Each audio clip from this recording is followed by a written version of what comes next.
Hello, and thank you for joining us on ABC24 This Week. I am your host, Pepper Baker. You are here for the real stories behind the big stories, and I hope you'll continue to join us every Sunday at 9 a.m. or 10:35 p.m. or on our 24 Plus streaming app. All right, let's see who's at the table today. As always, ABC24 political analyst Otis Sanford. We have Susan Thorpe of Thorpe Communications, and we have Reverend Kenneth Whalum from New Olivet Worship Center. Thank you all so much for being here. Thank you. Okay, well, let's get to the topics. Topics for today: Shelby County Sheriff Floyd Bonner's open letter blames Mayor Lee Harris for poor conditions at the jail. Then Memphis and groups against pollution will go before a Shelby County board Monday to fight against XAI's use of gas turbines. And then we'll get into an Arkansas senator's controversial stance over whether the Trump administration's deadly airstrikes in the Caribbean were lawful.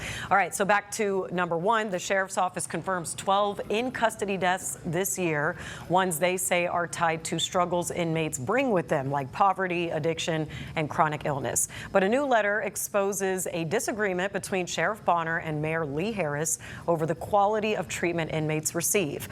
Sheriff Bonner references Harris's changes to the sheriff's budget, which is still tied up in litigation. He also points to Harris's office for being responsible for medical care at all Shelby County detention facilities. Sheriff Floyd Bonner released a 6-page open letter to Mayor Lee Harris and started it off by saying, "Mayor Harris, your lack of communication and engagement with the Shelby County Sheriff's Office has led you to provide misinformation to the community.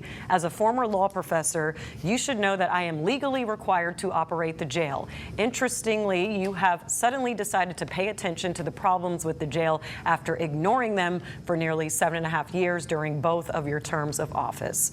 Mayor Harris responded to Bonner's letter saying, in part, "My concerns have not changed. The jail is in crisis. The ongoing lack of effective management is impacting the well-being of the people housed there. This can't continue, and I think the community deserves to hear what the sheriff's office is doing to address the ongoing deaths inside the facility. In the meantime, I will continue exploring every option available to improve management and training at the jail." So, Otis, I'll open it up to you here. Doesn't really seem like anything new as far as the back and forth between these two, but sounds like Sheriff Bonner's just continuing his cry, any progress in getting a new jail.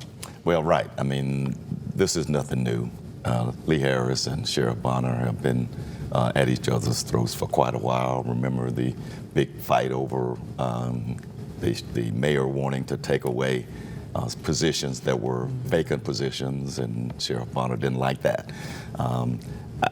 I just think this is an example of politicians with sheriff and the mayor are talking about each other but are not talking to each other. And Sheriff Bonner brought that up. If it is true that Mayor Harris has not picked up the phone, had a conversation with the mayor and all of this time about a lot of different things, then shame on the mayor. The mayor is the highest elected official in Shelby County. He should be having dialogue with the sheriff. And yes, there are plenty of problems in the jail. You know, systemic problems and personnel problems and health problems. And I do think the sheriff is right when he says that a lot of people come into the jail and they bring a lot of problems with them. And so, but I just wish that they would talk to each other instead of talking about each other and talking across each other, because the only people who are happy about that are Republicans who love to see Democrats fighting against each other. I just hope that that happens. Now, Susan, I want to ask you, so Mayor Lee Harris is saying that it's a managerial issue and a new jail may not fix that. However, the task force is in town, and so there's an influx of arrests there, and the jail being overcrowded. Is there an argument here that a new jail is needed, especially with the task force now? Well, you can't build a new jail because the task force is here for a few months. I mean, of course, we have to look far ahead what's going to happen after the task force leaves. But, you know, when Sheriff Bonner says that, of course, he's legally responsible to run the jail, he's not, you know, I'm not so sure Mayor Harris is the top elected official in Shelby County. He certainly holds that office, but the sheriff, his office is created by the state constitution. And so that makes him really the highest elected official in Shelby County by the Constitution. Yeah, you got a point there. So, but I think that it is mismanaged. I like Sheriff Bonner. I think his plate is full and it's overflowing. I think that he's not he has to run an entire deputy force, of deputies patrolling the county.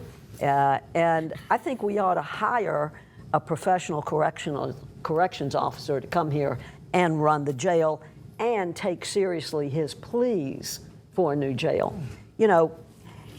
One of my friends said that just when we think the current management of the jail under Sheriff Bonner can't get any worse, Mayor Harris comes out and proves us wrong, and that he comes up with the idea of let's privatize the management of the jail. That is the worst thing we can do. Yeah. I mean, these private companies have proven that they can't run a jail efficiently and effectively. They're in the business to make money.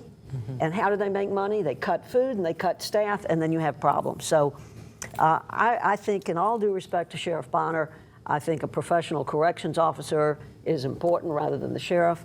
And one other point, Mark Luttrell, the former sheriff and former county mayor, once told me that 201 Poplar is the largest mental health institution in the state of Tennessee. And I think that we really need to remember that. It is the song that never ends. It just goes on and on. With regard to Mayor Harris and Sheriff Bonner, they're both professional, accomplished men. I respect both of them. But this is an example of political pettiness on both sides. Mm-hmm. I want to hearken back to something I think I heard another former sheriff and county mayor say, and that was Bill Morris, who talked about how the problems with the jail have to be dealt with a swiftness, and he was looking into the future. He predicted there was going to be problems. Sheriff Bonner and Mayor Harris are not the first ones to have to deal with this. This has been a problem for decades, and it's our fault as a community. It's elected officials' fault for kicking the can down the road. We've known for at least 20 years that 201 Poplar was not going to be sufficient for the needs today. I just think it's unfortunate with both of them being lame ducks anyway. Mm-hmm. They can say whatever they want to say about and to each other and still get their pensions. It's just unfortunate to me. The problems of overcrowding the jail go back, at least in my memory, 40 years. Sure. Remember when Sheriff Gene Barksdale complained about the overcrowding of the jail? What did he do to solve it? He chained inmates, prisoners out at the penal farm. At the penal farm. He chained them to a fence. Sure. I mean, so it... Wow. Quite a tactic there. That's when news was news. Yeah, that's right. That's well, right. let me ask you this. So go ahead, the only way this is going to be solved, nothing, well, let me put it this way. Nothing is going to be resolved. Now, we can sit here until the cows come home. It will not be solved until we have another election later this year. We have a new sheriff and we have a new mayor, and let's hope they can work together. And that was my next point, so perfect there. Just what are the chances with a new leadership coming in? Now, a lot of the Democratic forums, they've been asked this question, what's the priority for funding as far as developmental projects? And they've put schools over it, they've put the new Regional 1 over a new jail. Right. So what would be the chance with a new sheriff and a new mayor? If there's a new mayor who doesn't care about being reelected, if there's a new sheriff who doesn't care about being reelected, if there's a new county commission majority who doesn't care about being reelected, we can handle it after this next election. I still pray and hope that there are politicians out there or people who are desirous of elected office who are really in it for the people. And if that happens, we can solve it. It's going to take money. But I think it can be. Now, whether it will be, I don't know. It's going to take money and it's going to take location. Where are they going to put the jail? Mm-hmm. Yeah, I haven't heard the sheriff candidates, and there's not a lot of them to even choose from right now. I think Anthony Buckner is probably the most talked about. Mm-hmm. I haven't heard him say a whole lot about the new jail. And you're right, the mayoral candidates have sort of punted in a major discussion about a new jail in favor of the other things, the hospital and education. So I just don't see any light at the end of the tunnel here about getting this done. Okay, to be continued on that. All right, when we come back, XAI is back in the news. The fight over gas turbines is not over. We'll tell you why next.